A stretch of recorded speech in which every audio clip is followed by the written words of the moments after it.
Hello and welcome to a League is for Everyone video in conjunction with League of 10,000 Lakes, which is our club of friends who play League together. I'm Joseph, or Wandering Kite, and I'm joined by...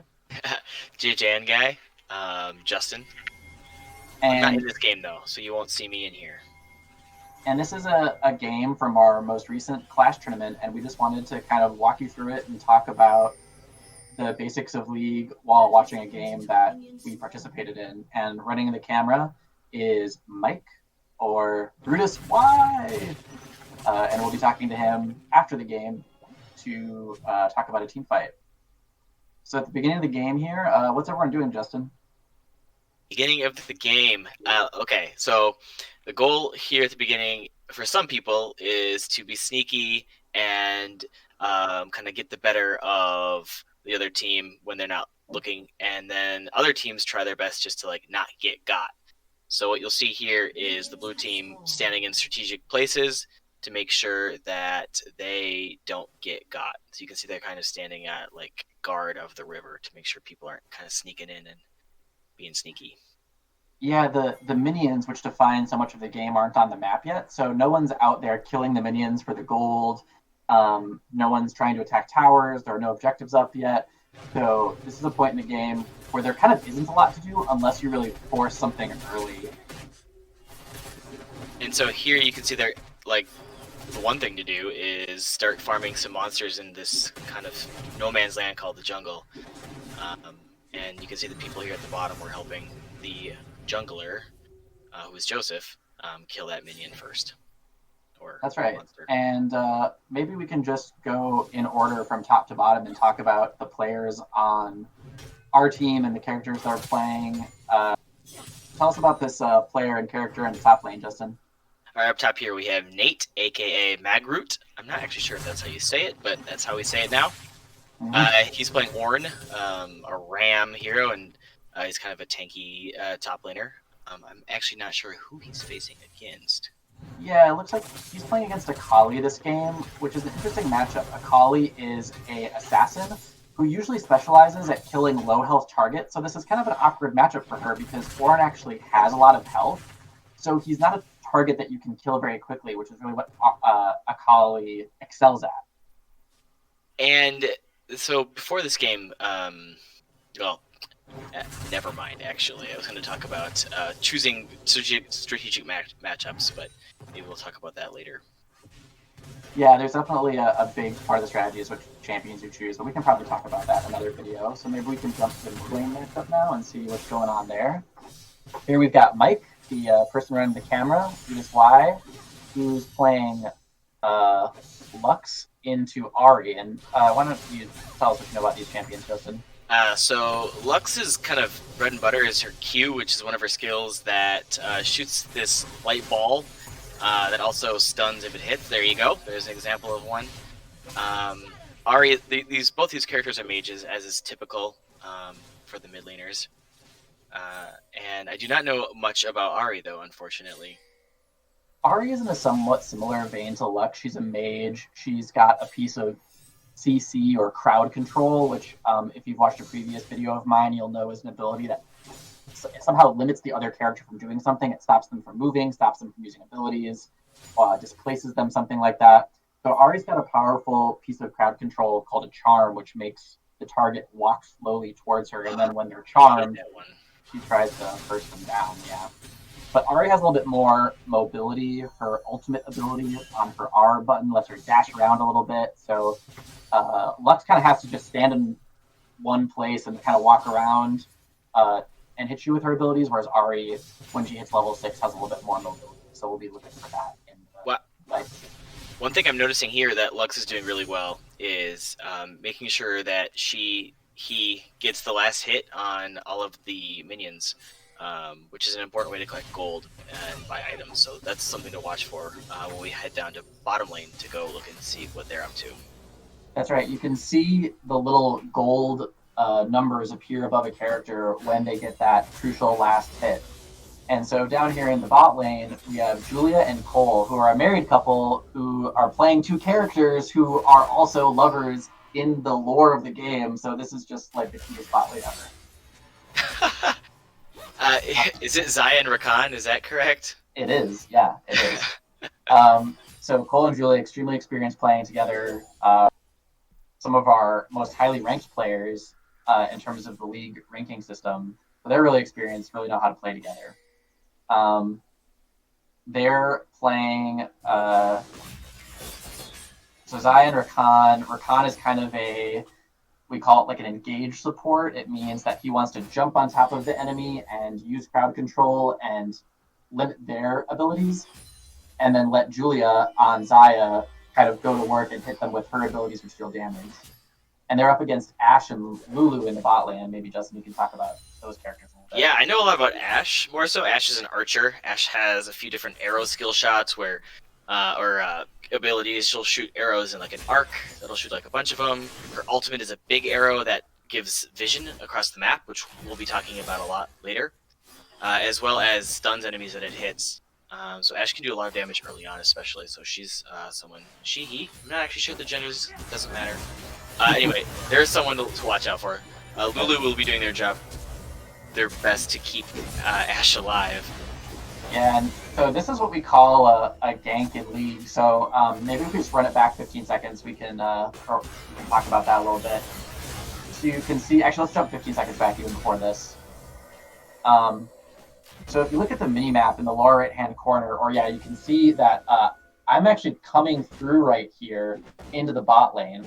And so now if we look at Cole, what Cole's going to do is he's going to jump on the enemies and run at them and make them run away and use his abilities. And then I'm going to use my ability to jump on this Lulu and force them to run away and do a lot of damage to them. So you can see that our health bars are all looking pretty good. We jump up to the Ashe above. We can see that her health bar is in a lot rougher shape and that Lulu had to go back. So the purpose of this gank, we didn't get any kills. You might be thinking, okay, well, why was that worth your time? Well, now we have this numbers advantage because we know that Lulu had to go home, and we know that Ashe is low enough that she's not going to want to fight. So we're going to be able to claim one of these really important neutral objectives with Dragon. Tell us about Dragon, Justin. Yeah, so dragons spawn about every 5 minutes, starting 5 minutes into the game, I think, or so. Don't quote me on that. And when you kill them, you gain a buff depending on the dragon. There are 4 different main buffs, and then a 5th dragon, which is like the super buff. But they're an objective to keep your eye on throughout the game. Yeah, dragons are one like kind of long-term resource in the game because the advantage they give your team persists over the entire game. And they actually, if you get 4 dragons, then that's much better than just like getting 3, or it's not just worth like 4 times 1 dragon. It's actually much better than that. And so you can acquire this long-term advantage over the course of the game by getting dragons. And so what we're just watching right now is Amumu, who is the mid laner, who we didn't, I don't think, really cover too closely. The jungler. Yes, Amumu's job here is the jungler, and they are the roamer. They are kind of running throughout the map, maybe kind of helping keep an eye on where people are, but also getting gold by killing monsters that are hidden in the jungle. And they kind of then go assist players when they might need help, or as we saw earlier on, perform a gank to help get a numbers advantage in one of the 3 lanes. That's right. We can actually see the enemy jungler. If we jump back about 15 seconds, we can see the other jungler trying to make a play top. So here comes the enemy jungler. He's very sneaky. He can actually move through the wall, but Nate's able to dash away and then use his ultimate where he summons the Critical Hand and then knocks the back of the enemies in order to push them away from himself. So Nate successfully avoids dying here. And then what he's going to do is, I believe that since he's low health, he actually returns to base in order to restore his health. And then you can see if you go back to the top lane that I, as the jungler, are now able to cover this lane so that these minions don't go to waste. Because if the minions just killed by the tower, no one on our team collects that gold. So I'm able to make sure that those minions don't go to waste by communicating with Nate and knowing that he went home. And then if you go top, you can see that Nate actually teleported in using his summoner spell teleport, so now he can collect these minions. And the reason that they're so worried or so interested in getting these minion kills is money, and money differential is one of the most important like indicators of how well you're doing, or it's not. It also like makes your character stronger or weaker compared to other characters based on how much money you've collected. So it becomes very important you can see at the top the gold numbers overall, and as you watch, you'll be able to see, hopefully, I believe, spoilers, the blue number kind of will outpace the red number, meaning that the blue team kind of stays ahead throughout. That's right. I Yeah, probably should have spoiled. a little I'll over tell you 1,000 that gold later. by now. A little over 1,000 gold right now, or about 1,000 gold. We're able to capture the Rift Herald in the river. That was the monster that I was fighting as the jungler, and you'll see us summon the Rift Herald later. Pretty exciting, but it's another neutral objective, kind of like the dragon, but it has a slightly different effect, which we'll be able to see. So here, Mike's a little bit low, but he's staying in lane. Ari has a little bit more health than him. Looks like that you can see those little green sparkles around him means that he was using a potion to heal up. Here I come to the top lane. I think this is the site of a grave error on my part. Let's see how this plays out. So here comes the enemy jungler. I jump on top of him in order to deal some damage because I think that me and Nate can win this 2v2. Nate comes in, and we're able to almost get the enemy jungler, but he actually gets away, and then I try to get away, but the Akali is able to execute me at low health. So you can see the power of her character there, that she does so much damage. Can do a lot of damage in a short period of time. They actually send the Ahri up. There's the dash we were talking about. They send the Ahri mid laner up, so they're looking to find this 3v1 fight onto Nate. Luckily, he's just not having it and is able to get away. And while this is happening, looks like our bottom laners lost a person as well. So now our support, City Mouse, is here, just kind of holding on the fort by herself. Yeah, Julia City Mouse is actually on the AD carry position this game. Oh, right. So she's actually the carry, and then Dandelion Cole is the support. It looks like where you can see the little purple auras around my hands as the jungler. I'm trying to find a place to drop the Rift Herald and summon it so it can deal a bunch of damage to its power. I don't think I'm going to do it right here. Can you see? Can the enemy see that you're carrying that? They can, yeah, they know. And so they're trying to prepare and figure out, okay, where are they going to summon this giant monster? Because they want to be able to try and defend against that push. But it looks like you're hanging out around the dragon. Oh, you're hidden down bot now. Yeah, I can see that the next dragon is going to be spawning soon. If you look on the mini-map, there's a little yellow timer above the dragon pit that indicates it's about to come up. So here I summon the Rift Herald that we defeated earlier. So what you're going to see now is this Rift Herald, who's on our team because we defeated it, charge this tower and deal a bunch of damage to it. So now the plan here is that by pushing them into their tower and making them worry about the kind of sanctity of their tower, now we can more easily go to the dragon pit and collect the next dragon. Yeah, so now that they kind of have to clean up that mess that the Rift Herald just left, it leaves the blue team, the good guys, with more wiggle room here to safely take this dragon. And part of what you see us doing is gaining vision control. So you can see us placing these wards with the little red eyes above them. So the important thing about those kinds of wards is not only does it give us vision, but they actually deny enemy vision. So if an enemy tries to put a ward near our control ward will negate it, make it so they can't see and they can't safely walk in to try to contest the dragon. Yeah, vision control is kind of a mini game within the game. It's a very important aspect to kind of understand where your enemies are, and if you can kind of keep track of where they are, you can either avoid them if you want to avoid them, or you can go and attack them and get like an advantage that they might not know about.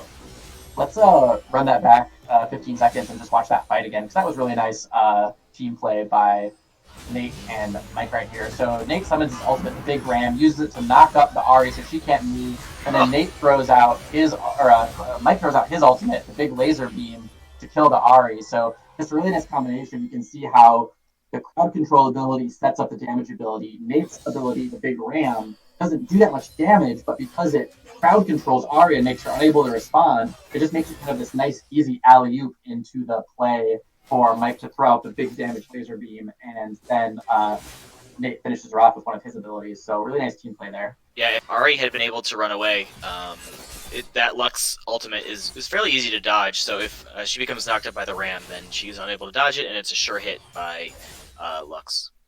Yep, that's just like one of the many ways to play as a team in this game, using your crowd control abilities to set up other people's skill shots. Skill shots being the kinds of abilities that you have to aim, whereas some abilities are point and click abilities, they call them, where you can kind of just put your mouse above someone and then the ability will always go to them and never miss.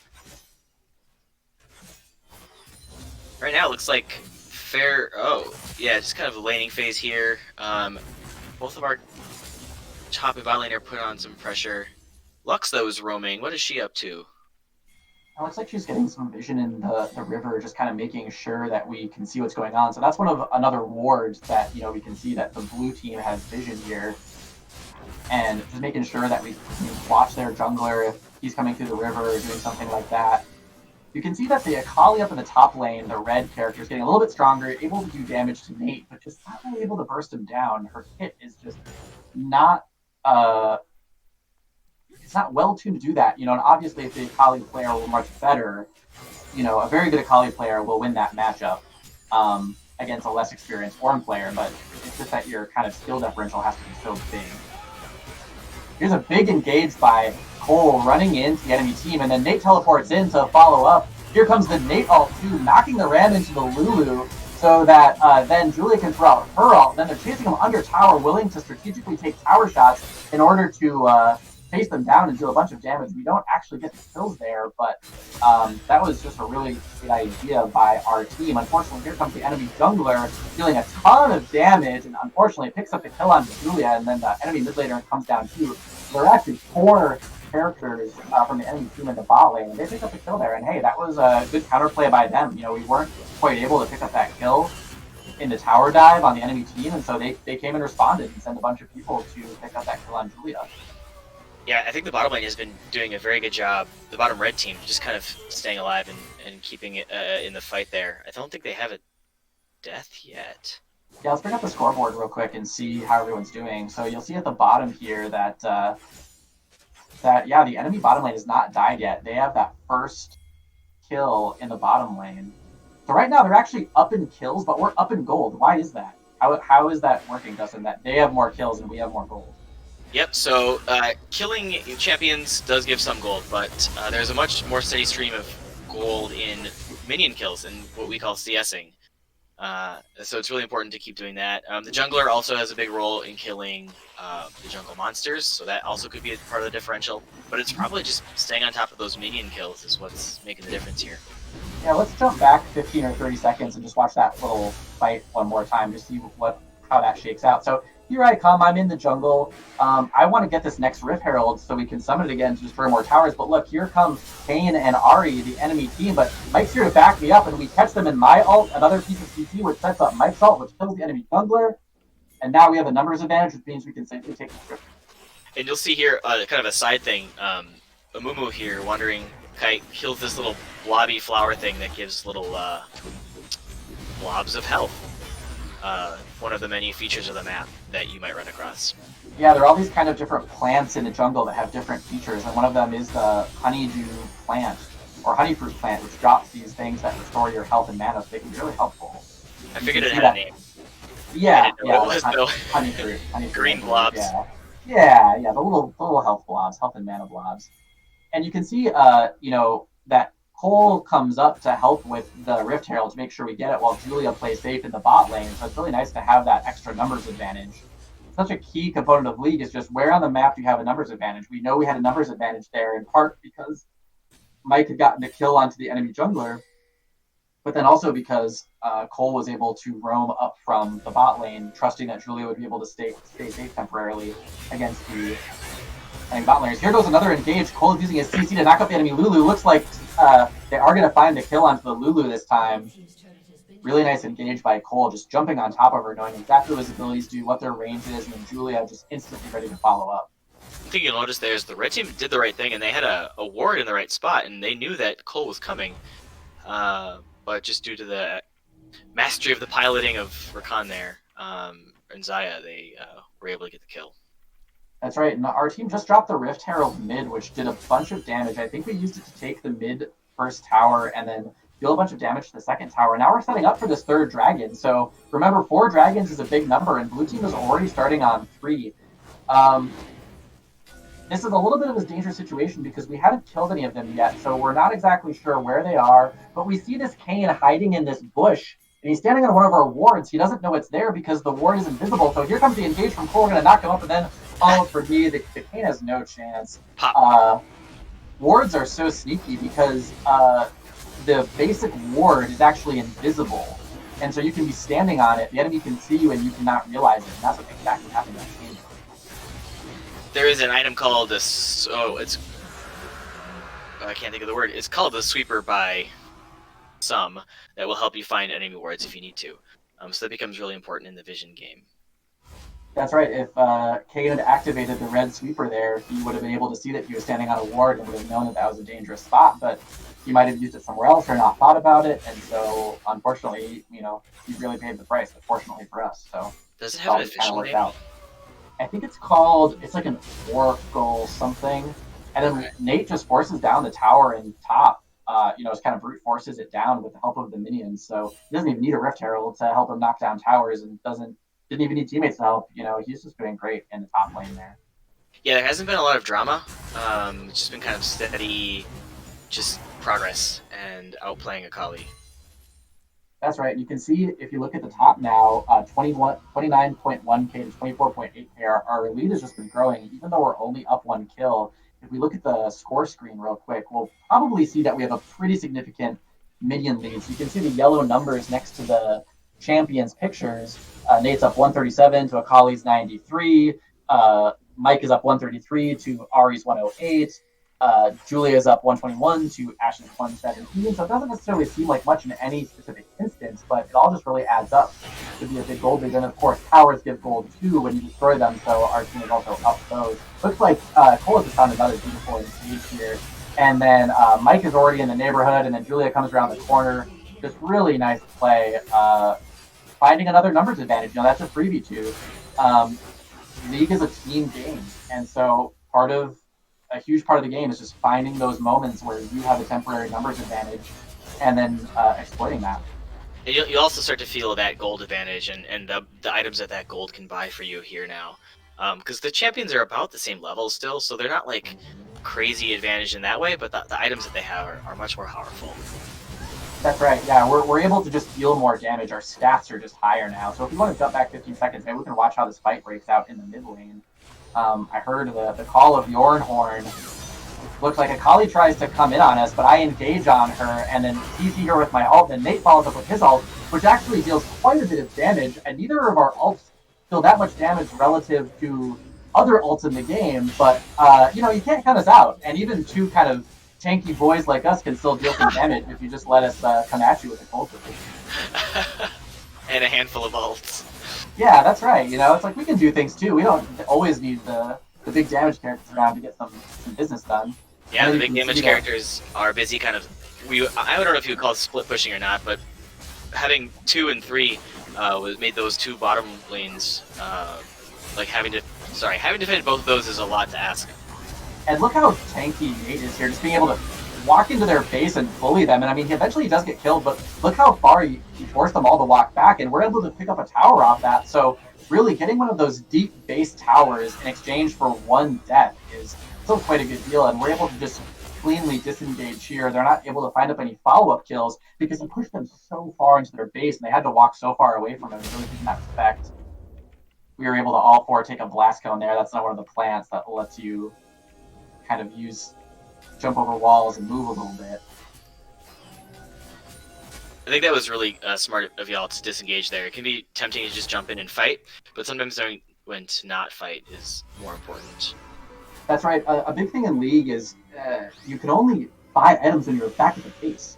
So when we get a bunch of gold from getting kills or getting towers, in a sense we've accomplished something, but we don't actually get more powerful until we go back to base and spend gold. So a big mistake you'll see people make is that they win a fight and they think in their mind, oh, I'm instantly more powerful. That's not really the case. You need to go back and spend the gold before you actually become more powerful. And so it's important to do that. And that's what we're trying to do there, is actually leverage that gold by buying more powerful items. And that's a terminology you might hear in other League sort of material is a power spike. That's when you go back and you buy like a good item with the gold that you've acquired, and then your power will kind of spike by buying that new item. That's right. It looks like we're about to. We're kind of searching for a fight here. The laning phase is over, and we're kind of into the mid game. A lot of the early towers have fallen, so you can see that we're grouping up a lot more now, staying together to establish vision. You can see me using the red sweeper there to sweep out their vision, and trying to set up for the next objective. The next dragon's going to be up pretty soon, so we're trying to establish vision control in this area using our control wards, our sweepers, our regular stealth wards. They're trying to push their red waves into our towers because the waves act as a kind of vision since you can see around our minions. Now we're clearing that wave. They're moving into the dragon pit. So you can see there's this really kind of beautiful dance as the teams vie for power between waves and wards and putting their bodies in the right place.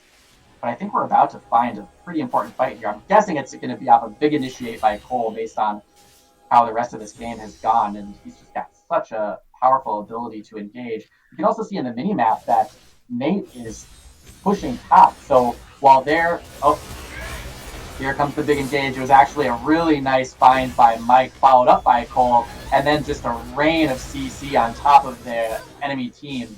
Let's run it back 15 seconds and maybe watch it at half speed really quick. I think one thing to look for while you're watching this is Lux misses her ult because of the movement, so it just shows so much how important CC can be in the right places. Absolutely. Let's see. This Q goes out. We don't quite find it. But yeah, watch Brutus Y here. They find a ward, but then he lands the Q. We can tell that it goes in. Here comes Cole. He jumps on top of them, ults them. Look, the Kane is dead. And Cole kills him himself, even though the Khan doesn't really deal that much damage. Here comes my Q over the wall. I find the Ahri stunner and drag myself to her. Now she's CC'd. The Lux ult, so close, but I'm able to use my ult to lock her in place again. And Julia picks up that kill. And all the meanwhile, Nate's been pushing top, and Akali is just not able to kill him and punish him for the damage that he's doing to that tower. We're able to pick up this next dragon, and that is the 4th dragon for us consecutively. We're up by almost 10,000 gold, as you can see in the upper part of the screen. We've taken another tower, and the team is surrendering shortly after here because they're just done with this game, and they kind of just concede to our massive lead. Yeah, you can see that kind of nail in the coffin almost, where Nate was pushing up at the top, kind of just being on his own, taking care of objectives, while the rest of the red team was distracted in a big team fight down bottom. Absolutely. And we move to Baron. Baron gives enormous buff to your pushing potential and the ability of your minions to destroy their ability or destroy their structures, but they give up. They know that we're on Baron, and they know that will be a game-ending buff, so they actually just surrender the game right there. So let's jump back to that 2v2 with Nate and Mike when they get the kill on the Akali, or the Ahri, I'm sorry. And maybe Mike can just walk us through what he's thinking as Nate comes in and how they get that kill. Welcome to the video, Mike. I've been here all along. Who knew? Okay, so here, if you can see the bottom timeline here, we just took our 2nd dragon, which means I knew that they were a little bit disorganized. And over here we have Cole on your Khan pushing up, and because of some of the vision that he got on the map, we know that their enemy jungler is all the way up here. So he's pretty far away from us in the mid lane. We also know, actually I may be lying. Okay, we may not know where he is. I had all of the vision on there, not just what we could see. But we still had a good idea because we had taken dragon, and we knew that they were disorganized as a result of that. So I came back to my lane then, and I saw Nate hanging out. And Nate right here, I don't think is in vision of the enemy. So this Ahri doesn't know that he's here yet. Can you check just the vision? I just think that'd be really interesting to see what Ahri sees. There you go. So she could not see. Yeah, so this is what she's seeing right now. Here I reappear. But Nate, ever the master of the game, just knew exactly what he was doing. And then sorry, I'm gonna go back a few seconds and play this at partial speed. So now he uses his ultimate ability with the big horn, and this one's pretty hard to miss. So as soon as he redirects at her, I throw out my ability right there, and that locks her in place even longer. And then I can use my ult, which does a ton of damage. And then our team's there to finish her off before she can get away. Oh, did you Q her and then ult her? Yeah, I was actually pretty proud of it. Let's just watch it. It was so fast. I only saw the ult come out. I'll watch for the Q now. But yeah, so what I do is I actually throw the Q before the ram even hits her because I know it's going to. That gives us the maximum amount of damage. So there I throw it out. And then I know we've got her, so I just chain my stuff together and then Nate does one massive attack. Good to go. And you can see how ready Cole is too, that if by some chance we miss part of that, he's ready with his knockup and his crowd control as well to make sure that she is not getting away from that, even if somehow we miss one of those abilities. Turret plating will soon fall. Yeah, and then he dutifully goes back to his lane to help out his lane mate and continue on. Yeah. So thanks for joining us for this video. If you have any questions, please feel free to ask, and have a great experience playing League. Cheers. Thanks for watching. Thanks, everyone.